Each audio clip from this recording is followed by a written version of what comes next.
Muchas gracias, Natalia Cordero, investigadora del Programa de Derechos Humanos de Fundar, y a Fabián Sánchez Matus, director del Laboratorio de Litigio Estructural, por conectarse a esta entrevista. Gracias. Gracias, buenas noches. Gracias. Bueno, es importante recordar que se cumplen 50 años de la desaparición forzada de Roberto Reyes Piedra y de Rubén Izazaga Piedra. Ustedes han acompañado los últimos trabajos que realiza la Fiscalía General de la República para exhumar los que se podrían ser los restos de estas dos personas.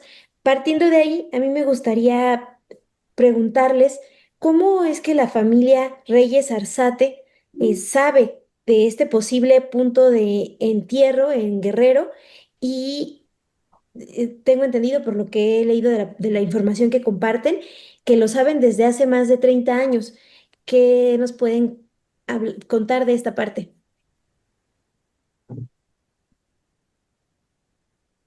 Pues no sé si Fabián, tú quieras iniciar.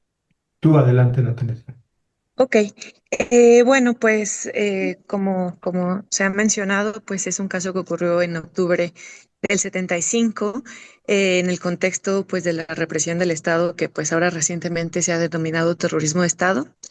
Y en ese sentido, pues desde el momento en el que ocurrió la detención de los hermanos Roberto y Rubén, pues la familia de ambos empezó con la búsqueda. Se sabe que inicialmente ellos estuvieron detenidos en un penal en Guerrero, y que posteriormente a esta detención, cuando la familia emprendió las búsquedas, pues supieron que habían sido liberados, esperando que pues los iban a encontrar en libertad, con vida. Sin embargo, pues eso nunca ocurrió.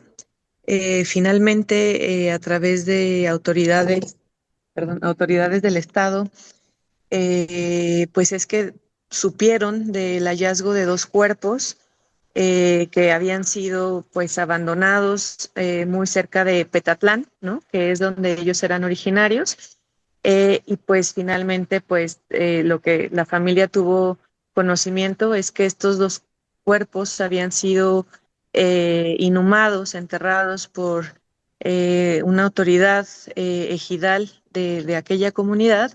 Y pues es así que por ahí de inicios de la década de los noventas, pues tuvieron conocimiento de estos hechos, y se acudió pues al lugar a poner una lápida, ¿no? En honor a este ritual de duelo. Sin embargo, pues es hasta ahora que pues se logra acudir ya con las autoridades competentes, con Fiscalía y la Comisión de Búsqueda, para pues confirmar, en primer lugar, que existiera este entierro, que existieran los cuerpos que se señalaron en su momento a la familia que ahí estaban enterrados. Y pues finalmente la información se confirma, ¿no? Pero pues es a partir de la propia investigación de la familia que pues se tiene conocimiento de este lugar. Gracias, gracias, Natalia. Y después de, bueno, ya tienen esta información, la familia. ¿Cuánto tiempo pasó para que la Fiscalía General y la Comisión Nacional de Búsqueda pues ya pusiera una fecha para realizar esta exhumación? Es decir, ¿de cuánto tiempo para acá ven esta disposición de las autoridades para ahora sí agilizar este proceso?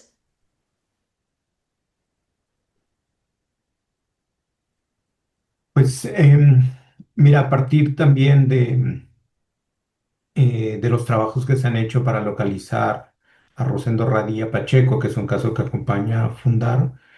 Em, Salieron también ahí pues otros casos, en específico el de Roberto y Rubén, y a partir de eso es que se ha venido trabajando también con la Comisión Nacional de Búsqueda y con la Fiscalía General de la República para poder llegar a la realización de la exhumación que se hizo el viernes pasado, ¿no?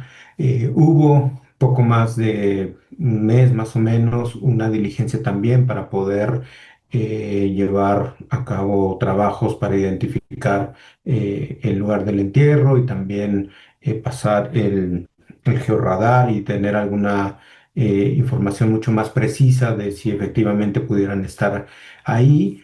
Y eso de hace un mes y casi mes y medio para acá, bueno, es que se trató de llevar a cabo eh, eh, pues la diligencia de la exhumación del viernes pasado, con algunos problemas, como lo dice nuestro boletín, ¿no? En donde desafortunadamente tuvieron que pasar dos solicitudes de cateo para realizar la exhumación, que fueron negadas por el Poder Judicial Federal y finalmente en un tercer intento se otorgó la autorización por parte de un juez para llevar a cabo la exhumación de los restos, ¿no?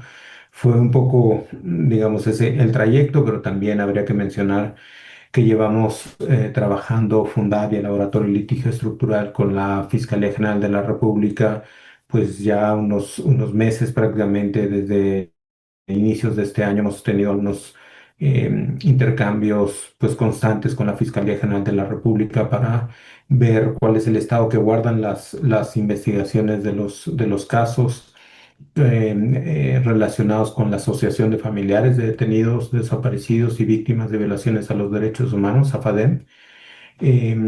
Y en ese trabajo, al igual que el del caso Rosendo Radilla, reitero que acompaña a Fundar, pues hemos estado de nuevo teniendo alguna serie de reuniones, ¿no? Tratando de avanzar en la investigación de los casos y para llevar en su momento la posible judicialización de estos.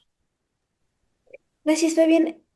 Mencionas esta cuestión del retraso que hubo para la diligencia.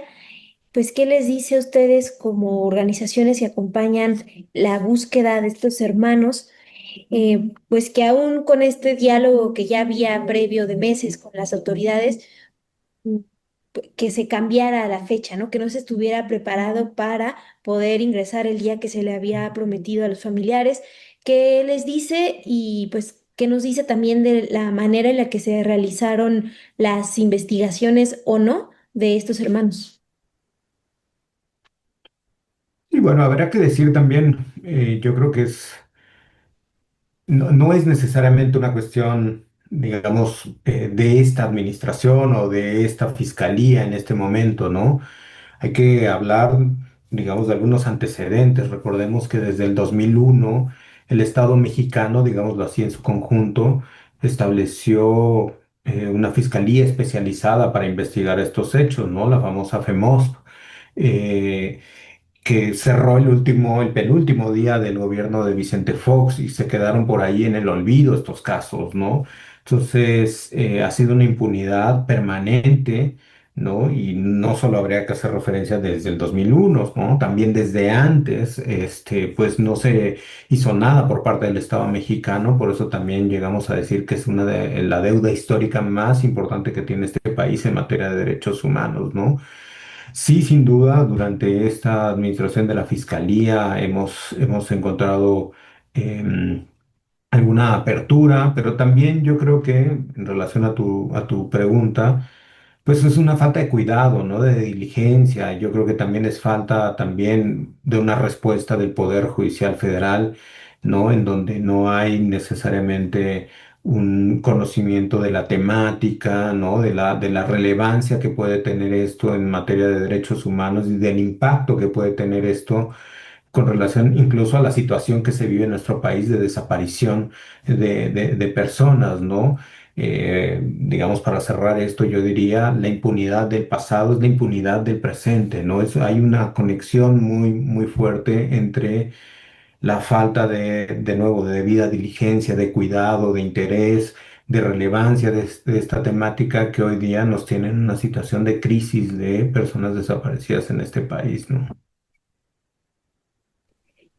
Y sobre eso, Fabián, de la importancia que tiene, em, que no queden estos casos impune, a mí me gustaría preguntarles, han mencionado que es el tercer hallazgo, esta exhumación que se hace recientemente de víctimas de terrorismo del Estado, que se sumarían ya 11. ¿Nos pueden dar más detalles de eso, del trabajo que han hecho para lograrlo?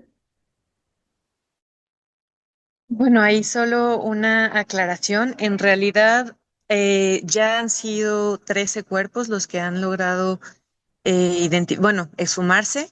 Los primeros dos casos se dieron en el marco de la FEMOS, de esta fiscalía que se creó específicamente para investigar estos casos. Posteriormente, hubo también unos hallazgos de dos osamentas que se dan en el marco de la investigación de la Comisión de la Verdad para el Estado de Guerrero, que gracias a su investigación y a testimonios recolectados, pues es que se logra dar con el hallazgo de dos personas. Y recientemente, pues sabemos que en el año 2023 hubo otro hallazgo en el municipio de Juchitlán, en el mismo estado de Guerrero, y ahí se encontraron 7 osamentas, de las cuales se han identificado 5, y pues este sería el cuarto hallazgo con los dos cuerpos que se identificaron. Es importante decir que las víctimas que se lograron exhumar en el municipio de Juchitlán y estas que ocurrieron recientemente son casos de personas civiles, es decir, personas que no estaban vinculadas con los movimientos sociales necesariamente allá, a diferencia de los dos primeros hallazgos que eran personas que sí se habían identificado como parte de esta lucha social. Y eso pues también nos habla de que precisamente los ataques que en su momento se incurrieron de desapariciones forzadas, ejecuciones extrajudiciales y tortura, no solo estaban enfocados a aquellas personas que eran consideradas insurrectas o enemigas del Estado, sino que en realidad fue un ataque generalizado en contra de toda la población de aquel Estado, en particular pues en la década de los setentas. Y pues precisamente estos dos casos, pues dos casos recientes del de Juchitlán y ahora, pues dan muestra de ello, ¿no? De que pues esto fue una política de Estado generalizada que pues lo que buscaba era precisamente generar terror en la población para inhibir cualquier acción de lucha, cualquier vinculación con estos grupos que estaban exigiendo pues mejores condiciones de vida. Y pues bueno, gracias pues a estos casos es que podemos hablar de un terrorismo de Estado, porque fue una práctica sistemática y generalizada en contra de una población específica en un contexto muy particular. Sobre esto, Natalia, me gustaría también preguntarles, ya nos decías, Roberto Reyes, Rubén Izazaga eran civiles. ¿Cuál es el balance o qué saben ustedes que conversan con la familia de estos hermanos?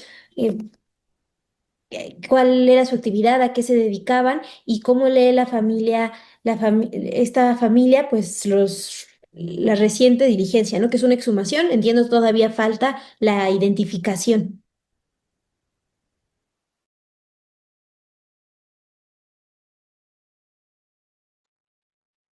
Eh, pues se trataba de campesinos, no, no hay más, como la mayoría de las víctimas, como dice Natalia, civiles en la región, ¿no? Un poco para darnos una idea también, anteriormente al informe de la Comisión de la Verdad que se creó en el sexenio pasado, Andrés Manuel López Obrador, se hablaba de 1.500, entre 1.500 2.000 personas desaparecidas durante la época, ¿no? Y la mayor, o la más de la mitad, de hecho, fueron personas desaparecidas en el estado de Guerrero. Y si uno todavía se pone, digamos, a ser más preciso, la mayoría de esas desapariciones ocurrieron en el municipio de Atoyac de Álvarez, ¿no? Y en la zona, obviamente, rancherías, pueblos, y obviamente habría que tener muy claro que esa era la entrada a la Sierra de Atoyac, donde estaba Lucio Cabañas, ¿no? La guerrilla de Lucio Cabañas, ¿no? Y de ahí, como dice Natalia, es que viene todo ese terrorismo de Estado, tratar de inhibir la disidencia política en esa época, ¿no? Y dentro de esto, como se suele también decir, pues se arrasó con buena parte de la población. Yo te diría que en el municipio de Atoyac de Álvarez, gran parte de la población actual tiene o conoce de algún familiar desaparecido durante la época, ¿no? Entonces eso es relevante y cuando uno se pone a mirar los casos, yo te diría en el caso de AFADEM, son 102 casos que se agrupan en la asociación, en AFADEM, en el colectivo de familiares. Pues prácticamente estamos hablando de campesinos, gente que cultivaba café, que era una zona cafetalera para la época, ¿no? Que tenía cultivos en la zona de distinto tipo. Y estos dos casos no son la excepción, se trata de campesinos, de hecho fueron, en el caso de Roberto Reyes, lo detienen arbitrariamente, al igual que su hermano Rubén, a Rubén en su casa, a Roberto cuando estaba en la milpa, si no me equivoco, ¿no? Entonces, ese son el contexto, ¿no? Que ocurre en ese momento, en la época, en la zona en específico. Y ahora qué sigue, ¿cuál es el pendiente y el llamado que hacen ustedes como organizaciones que acompañan a la familia Reyes Arzate, también a los otros familiares de personas desaparecidas? Y pues sí, ¿qué tenemos que seguirle la pista de parte del trabajo de la Fiscalía y de la Comisión Nacional de Búsqueda? No sé si también está ahí involucrada. Bueno, pues lo que seguiría es pues realizar todos los peritajes forenses para poder acreditar la identidad de estas dos osamentas, ¿no? Partimos de la hipótesis de que son los hermanos Roberto y Rubén. Sin embargo, esto tiene que ser verificado principalmente por a través de la vía de análisis genéticos, que puede ser una de las vías pues más eficaces para poder acreditar esta identificación. Es importante decir que es necesario que la Fiscalía y particularmente el área de servicios periciales, que son quienes hacen todo este trabajo de identificación, pues vean este caso como un caso prioritario, ya que pues es un caso que lleva esperando no solo 50 años de justicia, sino esperando 50 años poder localizar a sus familiares. Muchas de estas personas pues ya son personas adultas mayores, ¿no? De más de 65 años. Y pues bueno, pues aquí la expectativa es que la familia pueda tener certeza de saber si son efectivamente, pues su padre, su tío, y en ese sentido, pues también, pues poder acceder a la verdad, ¿no? De lo que ocurrió, de cómo terminaron ahí, cuáles fueron las causas de muerte que les llevaron a esto, y sobre todo, pues que esto se haga de la manera más pronta y expedita posible. Las familias no pueden seguir esperando muchos años más, que se tarden un año o más para que se pueda llevar a cabo esta identificación. Ya han sido 50 años de angustia y pues para ellos cada día, cada hora sigue siendo una hora de angustia, de incertidumbre, hasta que no tengan certeza que efectivamente son sus familiares. Entonces, el llamado es a que particularmente la Fiscalía y el área de servicios periciales procedan a todos los ejercicios de identificación que sean necesarios para acreditar la identidad y que pues se haga pronto. Y quizá ahí añadiría que una vez que se logre identificar, digamos, tenemos una gran probabilidad de que pudieran ser ellos dos, los hermanos Roberto y Rubén. Y una vez, como dice Natalia, llevado a cabo todas esas diligencias para lograr la identificación, que se haga, de ser el caso, una restitución digna a las familias, ¿no? Que se haga, digamos, de manera distinta a lo que ya han pasado el colectivo, ¿no? AFADEM, dos de las osamentas encontradas en estas que se mencionaban pertenecen a los familiares del colectivo AFADEM y fueron restituidos en condiciones totalmente violatorias de sus derechos, ¿no? De la dignidad de las personas, ¿no? Fueron entregados en cajas de plástico de archivo de la fiscalía en ese entonces, ¿no? Esperaríamos que estas condiciones fueran distintas, ¿no? Que fueran totalmente respetuosas, ¿no? De las familias. Y ese es un llamado también, ¿no? Y el otro que también hacemos, como lo hemos planteado en nuestro boletín, es hacer ese reconocimiento de esta deuda histórica repito, ¿no? Que tiene el país en materia de derechos humanos, ¿no? A seguir trabajando, ¿no? Pareciera que con esa Comisión de la Verdad que trabajó durante el sexenio pasado ya estuviera saldado esa deuda y no es así, ¿no? Seguimos trabajando los colectivos, las familias, ¿no? Por ese reconocimiento de responsabilidad del Estado que no ha llegado todavía, ¿no? Que se le está pidiendo a España el reconocimiento de otros hechos ocurridos hace eh, cientos de años, ¿no? Y hoy día en nuestro país no tenemos ese reconocimiento de estas violaciones ocurridas en un periodo histórico de nuestro país. Y hace falta el acceso a la justicia, hace falta la reparación del daño, hace falta la memoria, hace falta garantías de no repetición. Entonces, sí, es muy amplio lo que estoy diciendo, pero yo creo que es importante referirnos a ello también, ¿no? Sí, sí, sí, es muy importante esto que nos plantean. Les agradezco mucho Fabián Sánchez, director del Laboratorio de Litigio Estructural, y Natalia Cordero, investigadora del Programa de Derechos Humanos de Fundar, por hablarnos de este importante caso y estamos al pendientes de cómo avanza la identificación. Muchas gracias y buenas noches. Muchas gracias, buenas noches.